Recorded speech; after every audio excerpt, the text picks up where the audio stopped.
እንዴት ናችሁ? ደህና ናችሁ ወይ? ከዚህ በኋላ እንግዲህ በዚሁ ድምጻዊት ቬሮኒካ አዳነ ምንድን ያጋጠማት? ሉላ ገዙ በዚህ ሰዓት ብዙዎችን እያነጋገረች ትገኛለች። እንደ አይኗ ብሌን የምትሳሳለት ኢቢኤስ ቲቪ በሉላ ገዙ ላይ እንዲጨክን ያደረገው ነገር ምንድነው? ሌሎች ጓደኞቿ የኢቢኤስ ደጅ ረግጠው ከወጡ አመታት ቢቆጠሩም እሷ ግን ቋሚ ሆኗ ጽናቷን ለኢቢኤስ አሳይታ ነበር። አሁን ግን በማይመስል ነገር ሉላን ማስወጣቱ ለምን አስፈለገ? ወዲህ የቬሮኒካ አዳነ ጉዳይ ውዶቼ አታስቡ ማለቷ ህዝቡን አስቆጥቷል። ከመማ በላይ ለምን ቃል ፈልገው አመጹባት እንመለከታለን። ሰላምታችን በያላችሁበት ይድረሳችሁ። በየቀኑ ማህበራዊ ጉዳይ ላይ የሚነሱ ጉዳዮችን እየተነጋገርን እንቆያለን። ሀሳብ አስተያየታችሁን አብራችሁ የሰጣችሁ መቆየት ይቻላል። ሉላ ገዙ ከኢቢኤስ ቴሌቪዥን ወጣች፣ ተባረረች፣ ስራ ቆመችም። ሉላዬ ትንሽ አመም ማርጓታል። ሰው በርካቶች የሚወዷት የሚያደንቋትና የሚሳሱላት በየሳምንቱ ስትመጣ ፈገግ ስትል በምታቀርባቸው ፕሮግራሞቿም ጭምር እጅግ የሚያዝናኑባት ተወዳጇ ሉላ ገዙ ሰሞኑን በማህበራዊ ሚዲያ ላይ በበርካታ አስተያየቶች አነጋጋሪ ሆና ሰንብታለች። ሉላ ገዙ ከኢቢኤስ ቴሌቪዥን ወጥታለች፣ አቋርጣለች፣ ተባራለች፣ ስራ አቁማለች የሚሉ አስተያየቶችንም እየተመለከትን ነበር።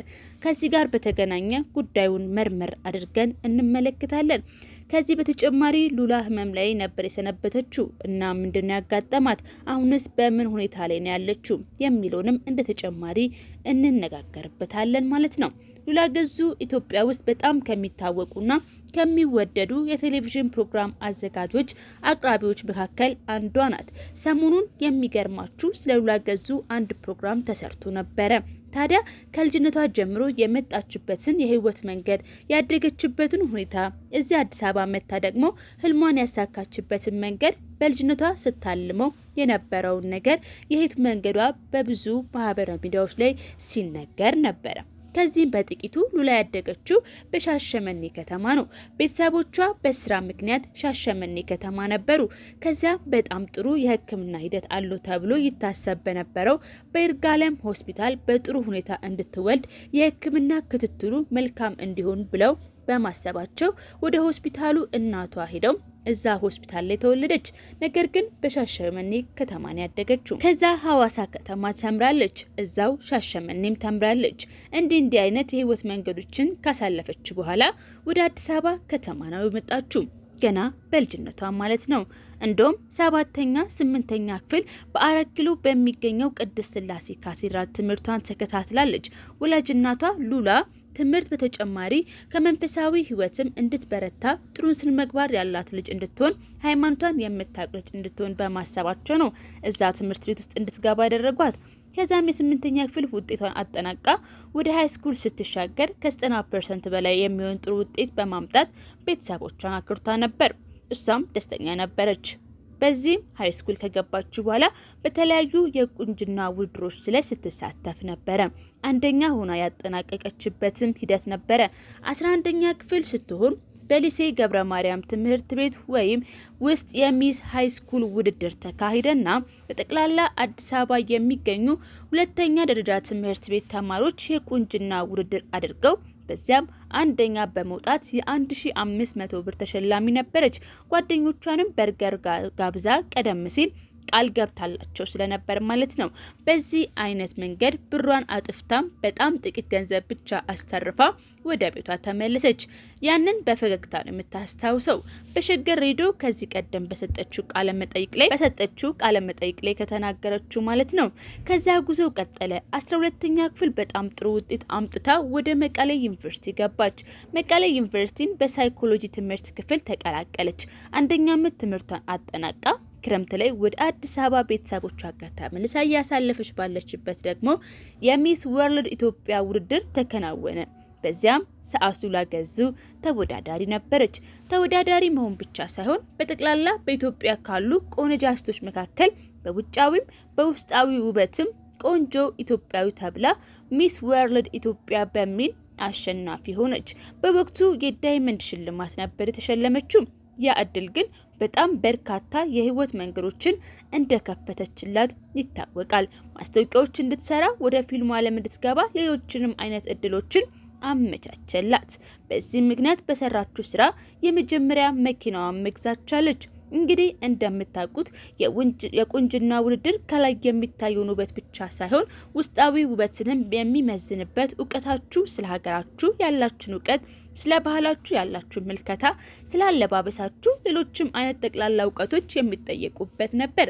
እነዚያን ነገሮች በሙሉ አሳልፋ ነበር ያሸነፈችው። ስለዚህ ኢትዮጵያ ካሉ ቁንጅና ተወዳዳሪዎች መካከል ይህንን ልዩ ታሪክ የተጋራችው አንደኛው ኢትዮጵያዊት ሆናለች። ከዛ ቀደም ሲል በዩኒቨርሲቲ ያለች በመሰረተችው ትዳር ምክንያት የወለደቻቸው ልጆቿን ማሳደግ ነበረባት። የትዳር ሁኔታዋ ትንሽ አደጋ የገጠመውን ነገር ቢሆንም ፈተናዎች የበዙበት በመሆኑ ልጆቿን ለብቻዋ ማሳደግ ነበረባት። ከዛው ዩኒቨርሲቲ በገዛችው ትምህርት ትማር ነበር።